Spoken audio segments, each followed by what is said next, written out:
The way I train today looks very different than the way I trained 10 years ago. I started following the same advice as most of you. Lift heavy weights, chase numbers, get bigger and stronger, and that's going to make you more effective out on the field. But over time, I started to realize the shortcomings of this advice and that many of the best trainers and athletes in the world were actually doing things very differently. The purpose of this video is to highlight the different stages of training I've gone through in my career and the lessons I've learned from each, so you can take and apply them to your own training to become a healthier, stronger athlete. My first introduction to training is very similar to a lot of male athletes, and that was just lifting with the boys in high school. We started my junior or senior year and we would go to a local gym at like 5, 6 in the morning before class, bang around some weights, have a good time, and then show up 30 minutes late to our first period. Training at this time was not particularly structured, not particularly well organized, but it was fun. It was waking up early and going and training hard with a couple of your friends. Our goal is the same as any high school kid, just to get a little bigger, get a little bit stronger, and if it translates to stuff on the field, fantastic. But we were training push-pull legs, chest and back days, like all of your traditional splits that you're gonna see from somebody who's a little bit new to the gym. And while there are not a lot of performance takeaways from this period of training, there are two things that do stand out as more of almost life lessons that I still think are very, very valuable to this day. The first was just having discipline. This is the first time in my life that I was really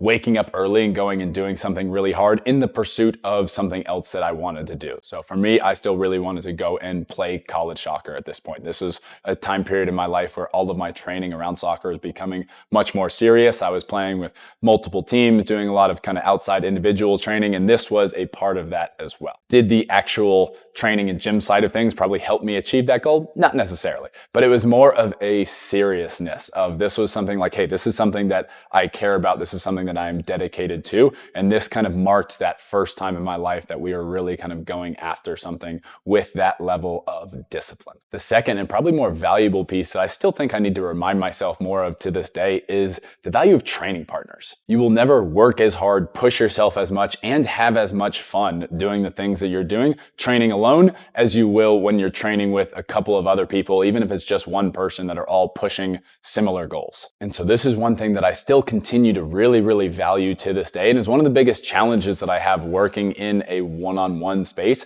is how to kind of create that environment for my athletes and for my clients that I work with. But for you individually, the more you can put yourself in an environment, whether it's just a single person who you go and train with or in a team environment, but the training partners that you have, the training environment that you put yourself in can be one of the most important things you do throughout your entire training, regardless of the actual training itself. There are tons and tons of stories of people and teams who are following pretty mediocre training plans, but because the training environment, the training partners that they had were so good, were so intense, they were able to achieve remarkable things. And so I think particularly in today's age of social media and all of these different things, like where it feels like we are more individualized than ever, the value of having just a couple of good people that you can train with consistently is something that will make everything else that you do significantly more effective. The next phase of training for me was actually my introduction to the world of rehab. My senior year of high school, before I was going to go and play college soccer, I broke my ankle. I was going up for a header with a guy, took a weird knock, landed funny, twisted the ankle, and ended up breaking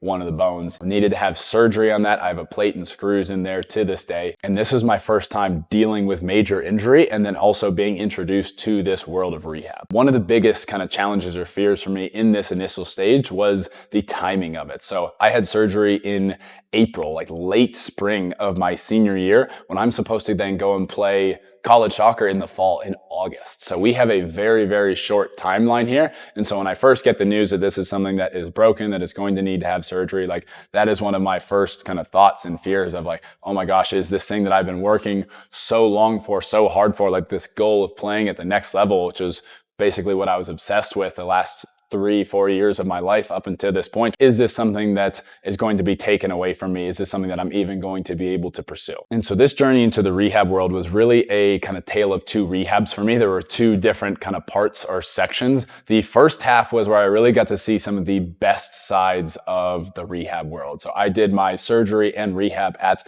the Orthopedic Institute at the University of Florida. Really, really high quality institution, really organized, really fantastic kind of people there, and and training environment from day one. I was in great hands, and because of that, I was also really kind of encouraged about the process and the experience that I was going to have, and showed up so well every single day, willing to push myself and do that little bit extra. And every part of that process, as much as it was painful being away from my team, my sport, all of these things, was very, very positive, very encouraging. I was beating all of my milestones. Everything that I was doing was on track to give me the best chance possible of actually making it back in time. And having that goal of, hey, this is the thing I really want to be back for, also really kind of lit a fire in me to get just that little bit extra out of everything that I was doing. Worked hard that entire summer and was able to hit that goal of getting cleared literally 2 days before I was about to leave for preseason. So I'm like, amazing, job done. Thank you very much. I'm going to go over here, go ball out, and have an amazing freshman year. Now, the big mistake there that led me to having a second rehab experience was not understanding the lesson that I teach you guys so much today. And that is that cleared does not mean ready.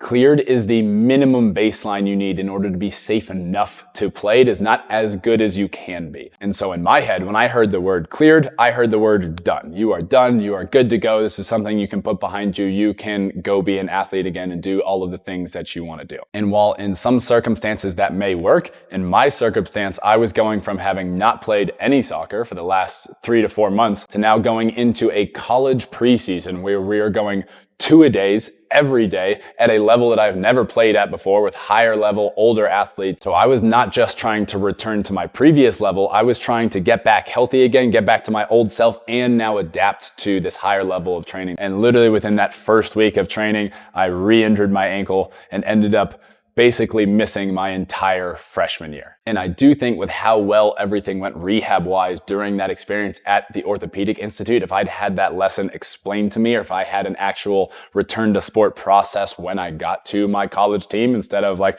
all right, go jump in and kind of do what you want, that potentially that outcome could have been different. And that's why I'm so serious with all of my athletes, that the fact that you've been cleared is fantastic. The fact that you are returning to play is fantastic, but just jumping straight into what you were doing before without a progression, stopping rehab entirely, like this is not the best way to do things, and sets yourself up for experiencing the same thing that I experienced. Then the second half of that rehab process was where I got to see more of the ugly side of the rehab world, where things were really just unorganized, messy, unproductive, and just outright disappointing. I was working with athletic trainers, not necessarily physical therapists. There was no real plan for me. Every day I showed up and it was like, what do you want to do today? And I'd be like, you should be telling me these things. Like, there weren't real clear milestones for me to hit. I would go and play one day at practice because they would let me, and I was foolish and I wanted to play as much as I could, even if it was a bad idea. And then I would sit out for the next 3 days because my ankle was horrendous. And so I would just go over and over again with this kind of roller coaster, kind of hamster wheel process of playing, sitting out because I was hurt, and never really progressing. I got to experience some of the uglier side of the college athletics world as well, where I was kind of just a number and like it was next man up. And when I was out of the team, I was out of the team. And it felt like that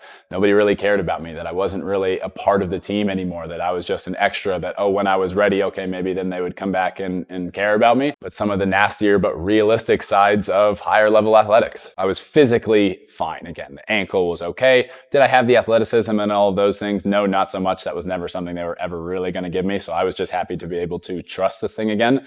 But it took me close to another year for me to mentally feel like myself again, have that joy, that confidence, that aggression when I would play. All of those things were missing. I felt like a shadow of my former self, even though there was nothing physically wrong with me. So that was a very, very challenging experience for me mentally at that time. That was one that I did not handle extremely well, and is why I sound like a little bit of a broken record, but it's why I'm so big on pushing the envelope for the rehab and training side of things, because I think that would have helped me with that so much. If I could really excel and compete physically at that level, I think that would have given me so much more confidence in order to actually play like the person that got recruited by that school in the first place. And that is why so many of the clearance criteria that I have for my athletes are a little bit higher than a lot of your rehab criteria, but why so many of them are mental as well. Like, I look for athletes that go and, hey, I played a game last weekend and I forgot about my knee, or I took a big hit this weekend and bounced right back up and it felt really good. Like, when you have that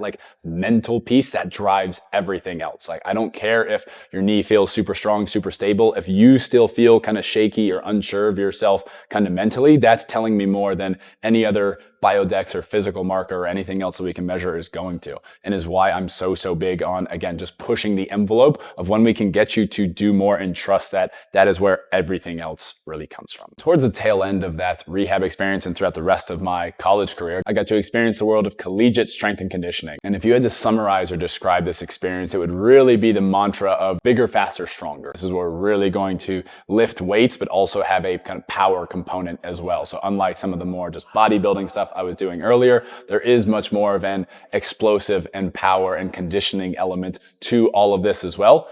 Unfortunately, I experienced what many other athletes go through during this experience of, rather than bigger, faster, stronger, I got bigger, stiffer, slower. All right, like we definitely got to the lifting weights portion. We definitely got the mass portion. My first year at Tech, I put on 16 pounds of pretty much just muscle. But my physical performance, like my performance out on the pitch, did not improve. Like I still remember to this day, my freshman year, the one time I was actually healthy, we tested 40s. I ran a 5.2. Like a 5.2 second 40-yard dash as an actual college athlete. That's like Tom Brady level coming out of college speed. Like that's not what you want as a collegiate soccer player. On top of that, I felt kind of stiff. I felt kind of bulky, kind of clunky. Like I didn't move well. And these were things that I knew were problems, but I didn't have answers for until later on when I got into some of these different training methods. My sophomore and junior years are where I got some of my first experience actually coaching in collegiate S&C. And this is where I really started to notice patterns, or what I thought were kind of shortcomings in this system of, especially when I was coaching football, we would have a bunch of different groups that would go through here. And every group I would notice like, man, that guy is killing it in the weight room, but this guy never plays. Or this guy over here is pretty average or sometimes even below average in everything that we're asking him to do in the weight room, but he's our best player. And so I started to notice this disconnect of like, okay, if the things that we're doing here in the weight room as coaches are actually having carryover, why are our best guys here not performing in the field? And why do the guys that don't perform super well in here perform exceptionally well in the field? Like there has to be a disconnect in what we were doing to things that actually matter out there. And so this was when I started to think outside the box a little bit and start to look for non-traditional or alternative training methods. This is when I found guys like David Weck. This is when I got into some of the GOTA stuff. And this is when I found Ben Patrick and ATG, which has become the framework of a lot of what I do today. So there were pieces or elements of each of these systems that went against the grain of some of the things that we were being taught in more traditional S&C and sports performance, but all made a little bit of sense to me. With Weck and with the GOTA stuff, it was the spinal engine and the rotational nature of movement, right? Of the head over the foot, internal and external rotation of the femur. And then with Ben and ATG, it was training the full range of motion to strengthen the joints. It was training these stretched, extended positions to build strength and mobility at the same time. And it was also this idea of structural balance, of training the foot and the knee and the hip all in proportion to each other. We can't just load up the hips with a back squat over and over and over again. If our feet are too weak to be able to handle and apply that force, we're setting ourselves up to either plateau and not have carryovers onto the field, or to get injured because I can express more force through my hips that I can actually control through that foot and ankle. And so layering in some of these ideas and some of these principles into the good stuff of traditional S&C is where I find myself now. Yes, we want strength and power and explosiveness. We want to use the weight room as a place to express and develop power, but then we also just need these other pieces to go with it. We need to make sure that the joints and tendons are strong enough to control and express that power. Same thing with the foot and ankle, that it can handle the stress and the load that we are able to put through it from building a more powerful, explosive engine. We just need these other pieces, the tire, the chassis, the transmission, all of these different things. And then we need to still be able to move like an athlete, right? Like the gym is for developing basic qualities like strength and power, but we still need to add this rotational element to our training and to our running in order to translate everything onto the field. On top of that, probably the biggest pillar of my training that I think too few other athletes and particularly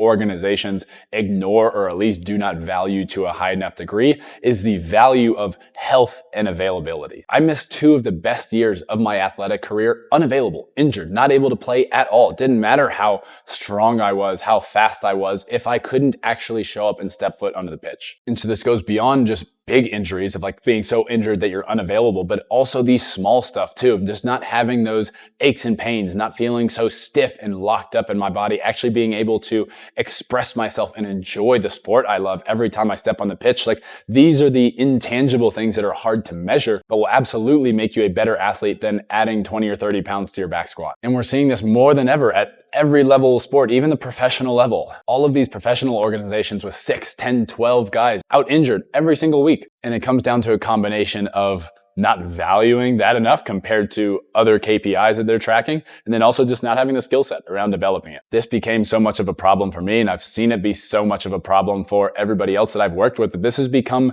the main thing that I train and coach and help athletes work on. I walked away from flashier strength and conditioning roles and sports performance roles where you get the title and the polo and all of these different things, because I realized I could make more of an impact for athletes if we helped them either come back from injury or just not get injured in the first place. And so that's what this channel is going to be all about. This video is a walkthrough of how I've gotten to this point, some of the lessons that I've learned along the way, but everything going forward is going to be lessons that you can take in order to become a stronger, but also healthier, more resilient, more effective athlete. So I look forward to seeing you guys in the next one.